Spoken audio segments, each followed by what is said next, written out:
Suran sir, നമുക്കറിയാം നമ്മുടെ കേരളത്തിൽ ദേശീയപാത പണിതവർ കേരളത്തിൽ മാത്രമല്ല അവർ ഈ പണിയെടുത്തിരിക്കുന്നത്. ഇന്ത്യയിൽ മിക്കയിടങ്ങളിലും ദേശീയപാതകളും അതുപോലെയുള്ള ഒക്കെ നിർമ്മാണ പ്രവൃത്തികളൊക്കെ നടത്തിയവരാണ്. പക്ഷെ കേരളത്തെ സംബന്ധിച്ച് നിലവിൽ ഇതിന്റെ കുറ്റം ഏറ്റെടുക്കാൻ, ഇതിന്റെ ഒരു ഭാരം ഏറ്റെടുക്കാൻ ആളില്ല എന്നതാണ്. ക്രെഡിറ്റ് തട്ടിയെടുത്തവരും അല്ലെങ്കിൽ ക്രെഡിറ്റ് ഞങ്ങൾക്കാണ് എന്ന് അവകാശപ്പെട്ട് റോഡിലൂടെ നടന്നവരൊന്നും ഈ ഒരു സമയത്ത് കൂടെയില്ല. അപ്പോൾ എന്റെ ഒരു ചോദ്യം എന്ന് പറയുന്നത്, നിലവിൽ ആരും കുറ്റം ഏറ്റെടുക്കാതിരിക്കുന്നിടത്തോളം ദേശീയപാതയുടെ ഈ ഒരു നിർമ്മാണ പ്രവൃത്തി അല്ലെങ്കിൽ ഇത് സംബന്ധിച്ച് ഉണ്ടായിരിക്കുന്ന ഒരു വീഴ്ച ആരുടെ ഭാഗത്തു നിന്നുണ്ടായതാണ്? ഇതിൽ ആര് കുറ്റം ഏറ്റെടുക്കുന്നു എന്നുള്ളത് അത്ര പ്രധാനപ്പെട്ട കാര്യമായി എനിക്ക് തോന്നുന്നില്ല. കുറ്റം അവിടെ ഉണ്ടായല്ലോ. ആ കുറ്റം ഉണ്ടാവാൻ എന്താണ് കാരണം? ദേശീയപാത വ്യാപകമായി ഇടിഞ്ഞു വീഴാൻ കാരണം എന്താണ്? ഇക്കാര്യം വളരെ കാര്യമായി അന്വേഷിക്കേണ്ടതാണ്. അതിന്റെ വസ്തുതകൾ കണ്ടെത്തേണ്ടതുമാണ്. അതുകൊണ്ട് കൃത്യവും സമഗ്രവുമായ അന്വേഷണം ഇക്കാര്യത്തിൽ വേണം.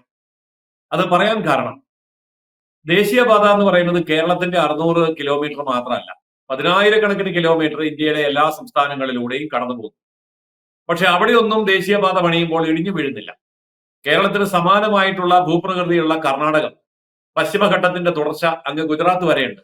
ഇപ്പൊ കർണാടകം, ഗോവ, മഹാരാഷ്ട്ര, ഗുജറാത്ത് ഇവിടെയൊക്കെ ഇതുപോലെ തന്നെ കടന്നു പോകുന്ന ദേശീയപാതയ്ക്ക് ഈ പറയുന്ന അപകടം സംഭവിക്കുന്നില്ല. വടക്ക് കിഴക്കൻ സംസ്ഥാനങ്ങൾ ഹിമാലയ സാനുക്കളിലൂടെ കടന്നു പോകുന്ന വളരെയേറെ റിസ്ക് ഉള്ള ഭൂപ്രകൃതിയുള്ള ഭൂചലനങ്ങളുള്ള, അവിടെയൊക്കെ ഇടയ്ക്ക് ഭൂമി കുലുക്കം വരെയുണ്ട്. അവിടെയും ദേശീയപാത ഇടിഞ്ഞു വീഴുന്നില്ല. എന്തുകൊണ്ട് കേരളത്തിൽ മാത്രമേ ഇടിഞ്ഞു വീഴുന്നു? അപ്പോൾ ഇത് കൃത്യമായി പഠിക്കേണ്ട ഒരു വിഷയം തന്നെയാണ്. ഇതിൽ പ്രധാനപ്പെട്ട ചില കാര്യങ്ങൾ, കേരളം ഇതുവരെ നോട്ട് ചെയ്യാത്ത ചില കാര്യങ്ങൾ ഞാൻ സൂചിപ്പിക്കുകയാണ്. അതായത് ദേശീയപാത പണിയാൻ ഏറ്റവും അനുയോജ്യമായിട്ടുള്ള ഒരു അലൈൻമെന്റ് എന്താണ് എന്ന് ദേശീയപാത അതോറിറ്റി ആദ്യം തന്നെ നിശ്ചയിച്ച് അത് സംസ്ഥാന ഗവൺമെന്റിനെ അറിയിക്കും. അതായത് എവിടെ തുടങ്ങി ഏത് വഴിയൊക്കെ പോയി എങ്ങനെയൊക്കെ കടന്ന് അവസാനിക്കുന്നത്, ആ അവസാനിക്കുന്നതും തുടങ്ങുന്നതുമായ പ്രദേശങ്ങളിൽ ഇത് കടന്നു പോകുന്ന മാർഗങ്ങൾ ഏതൊക്കെയാണ്, സ്ഥലങ്ങൾ ഏതൊക്കെയാണ്, പ്രദേശങ്ങൾ ഏതൊക്കെയാണ്, ഇത് കൃത്യമായി സർക്കാരിനെ അറിയിക്കും. അങ്ങനെ ദേശീയപാത അതോറിറ്റി കേരള ഗവൺമെന്റിനെ അറിയിച്ചു. എന്താണ് ഇവിടെ ഉണ്ടായത് പ്രതികരണം? ഈ അലൈൻമെന്റ് ശരിയല്ല, അതിലേ കൂടി പോകാൻ പാടില്ല. സമരങ്ങളുണ്ടായി, പ്രതിഷേധങ്ങളുണ്ടായി, ജനകീയ മുന്നേറ്റങ്ങളുണ്ടായി. അവസാന അലൈൻമെന്റ് മാറ്റി. അവസാനത്തെ ആ ഒരു സമരത്തിന് ശേഷം നമുക്കറിയാം, ഈ വയൽക്കിളി സമരം പോലെയുള്ള സമരങ്ങളൊക്കെ നമ്മൾ ഓർക്കുന്നുണ്ടല്ലോ. അലൈൻമെന്റ് മാറ്റി രണ്ടാമതൊരു അലൈൻമെന്റ് കൊണ്ടുവന്നു. ആ രണ്ടാമത്തെ അലൈൻമെന്റ് വന്നപ്പോ വ്യാപാരികൾ, വ്യവസായികൾ, പൊതുജനങ്ങൾ, ജനവാസ കേന്ദ്രങ്ങൾ, റെസിഡൻസ് അസോസിയേഷനുകൾ, കോളനികൾ എന്നൊക്കെ പറഞ്ഞ് പിന്നെയും സമരായി. അപ്പോ രണ്ടാമത്തെ അലൈൻമെന്റും മാറ്റി. പിന്നെ മൂന്നാമത്തെ അലൈൻമെന്റ് വന്നപ്പോൾ എവിടെയെങ്കിലും ഈ പാതയൊന്നും പണിയണ്ടേ? ഒരിടത്തും ആരും സമ്മതിക്കില്ല എന്ന് കണ്ടാൽ പിന്നെ പാത പണിയാൻ ബാക്കി വരുന്ന സ്ഥലം ഏതാണ്? ഏറ്റവും ദുർബലമായിട്ടുള്ള വയലുകൾ, അതുപോലെ ദുർബല പ്രദേശങ്ങൾ, നദീതടങ്ങൾ, കുന്നൻ ചെരിവുകൾ, ഇങ്ങനെ ആർക്കും വേണ്ടാത്ത സ്ഥലങ്ങൾ വന്നു. അതായത് ശരിക്കും പറഞ്ഞാൽ പരിസ്ഥിതി ലോലമായിട്ടുള്ള പ്രദേശങ്ങളിലൂടെ ദേശീയപാത പണിയേണ്ട ഗതികേട് വന്നു. അങ്ങനെ വരുമ്പോൾ ഹൈ റിസ്ക് ആണ്. എന്നാൽ ഇവിടെ ഈ റിസ്ക് പങ്കുവെക്കാൻ സംസ്ഥാന ഗവൺമെന്റ് തയ്യാറായി എന്നാണ് പറയുന്നത്. അതിനുവേണ്ടി സംസ്ഥാന പൊതുമരാമത്ത് വകുപ്പ് ഉദ്യോഗസ്ഥ തലത്തിലും മന്ത്രിതലത്തിലും നാഷണൽ ഹൈവേ അതോറിറ്റിയെ സഹായിക്കാൻ എന്ന പേരിൽ എല്ലാ ദിവസവും മീറ്റിങ്ങുകൾ നടത്തി. ദിവസത്തിൽ ഒരു മീറ്റിംഗ് എങ്കിലും ഉണ്ടായി. 15 ദിവസം കൂടുമ്പോൾ അതിന്റെ അവലോകന യോഗം ഉണ്ടായി. അങ്ങനെ ആ അവലോകന യോഗങ്ങളിലൊക്കെ പൊതുമരാമത്ത് വകുപ്പ് മന്ത്രി പങ്കെടുത്തു. ആ കാര്യത്തിലൊക്കെ നിയമസഭയില് വിശദീകരണങ്ങൾ കൊടുത്തു. എന്നിട്ട് ഉദ്യോഗസ്ഥന്മാരെ നിയമിച്ചു. അവര് നാഷണൽ ഹൈവേ അതോറിറ്റിയെ സപ്പോർട്ട് ചെയ്യുന്ന ഉദ്യോഗസ്ഥന്മാരാണ് എന്ന് പറഞ്ഞു. പക്ഷെ ഫലത്തിൽ എന്താണ് സംഭവിച്ചത്? മണ്ണെടുക്കുന്നതിലും മണ്ണ് കൊണ്ടുപോയി ഇടുന്നതിലും റോഡിന്റെ നിർമ്മാണ രീതി നിശ്ചയിക്കുന്നതിലും അതിന്റെ ഗുണനിലവാരം ഉറപ്പുവരുത്തുന്നതിലും കേരളത്തിലെ പൊതുമരാമത്ത് വകുപ്പിന്റെ എഞ്ചിനീയർമാരും മന്ത്രിയും അടക്കമുള്ളവർ എല്ലാ ദിവസവും റോഡിൽ ഇറങ്ങി നിന്ന് ഈ കാര്യത്തിന് നേതൃത്വം കൊടുത്തു എന്നാണ് നിയമസഭയിൽ മന്ത്രി മുഹമ്മദ് റിയാസ് പറഞ്ഞത്. ഇത് നിയമസഭയിൽ പറഞ്ഞ കാര്യമാണ്. എന്നിട്ട് പറഞ്ഞു കളക്ടർമാർക്ക് നിർദ്ദേശം കൊടുക്കണം. അതായത് മഴക്കാലം വരികയാണ്. മഴക്കാലം വരുമ്പോൾ ചില സാധ്യതകൾ, എന്തെങ്കിലും അപകട സാധ്യതകൾ ഉണ്ടായാൽ ഡിസാസ്റ്റർ മാനേജ്മെന്റ് എങ്ങനെ പ്രവർത്തിക്കണം, ഇതിനെക്കുറിച്ചുള്ള ഒരു മുന്നൊരുക്കം വേണം, മുന്നറിയിപ്പ് വേണം. കാസർഗോഡ് ജില്ലാ കളക്ടർ അതനുസരിച്ച് മുന്നറിയിപ്പുകൾ നടത്തി മുന്നറിയിപ്പുകൾ കൊടുത്തതിന്റെ രേഖകൾ നമുക്കിന്ന് ലഭ്യമാണ്.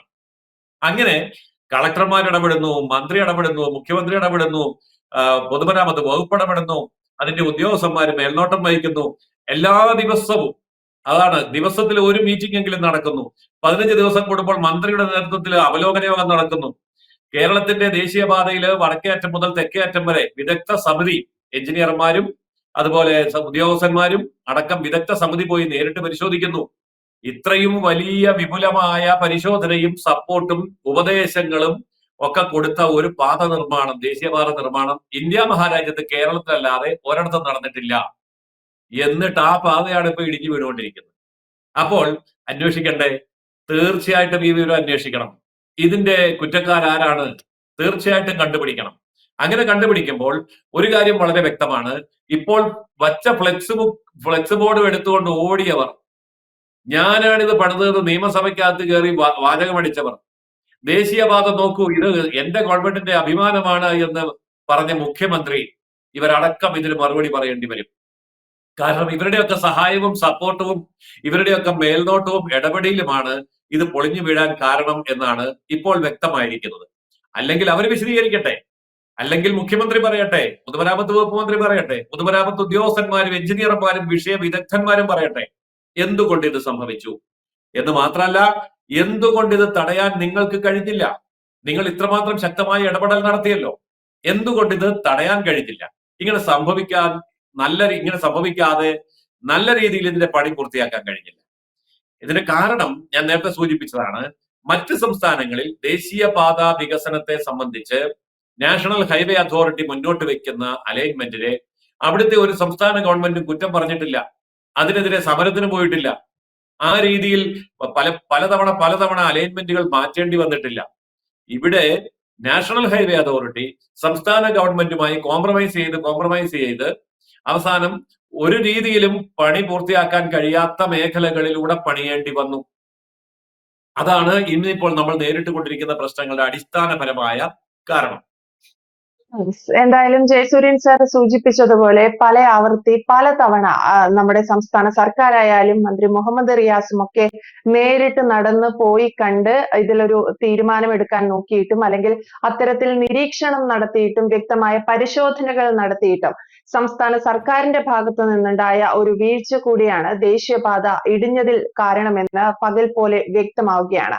പക്ഷേ ക്രെഡിറ്റ് ഏറ്റെടുത്ത പലരും ഇന്ന് ഈ ഒരു പ്രശ്നം സംഭവിച്ചപ്പോൾ അതിന്റെ കാരണക്കാരാവാനോ അല്ലെങ്കിൽ പ്രശ്നത്തിന് പരിഹാരം തങ്ങൾ തന്നെ പറയാമെന്നുള്ള രീതിയിലോ ഇതുവരെ രംഗത്തെത്തിയിട്ടില്ല എന്നതും ഖേദകരമാണ്. വ്യക്തമാണ്. Thank you Jayasuryan sir. കൂടുതൽ വാർത്തകളും വിശേഷങ്ങളും നിങ്ങളിലേക്ക് എത്താൻ ABC മലയാളം സബ്സ്ക്രൈബ് ചെയ്യുക, ബെൽ ബട്ടണും അമർത്തുക.